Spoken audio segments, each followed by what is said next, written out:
My name is Munsanje. I'm a senior data scientist at Aerobotics.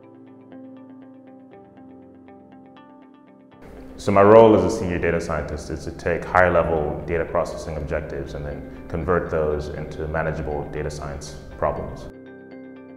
I've been with the company since late 2016. I joined as an intern and then was taken on full-time from then on. My typical day at Aerobotics involves implementing data science pipelines, maintaining those pipelines, and also mentoring some of the junior members on the team, teaching them best practices and guiding them as they take on more responsibility in their data science capacity. Probably finance. I find the problem of money and money markets extremely interesting, and it's just something that I've never taken the time to really understand, and I'd love to really just do a deep dive from there.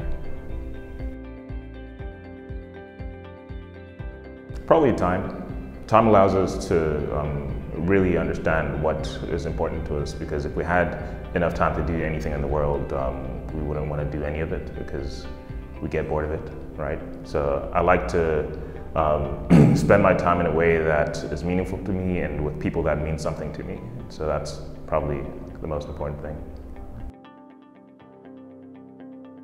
Bananas, low admin, just peel, pop it in your mouth. The odds of peeling a banana and finding it rotten are pretty low. Oranges, apples, all these other fruit, you know. One bad apple just spoils the whole bunch.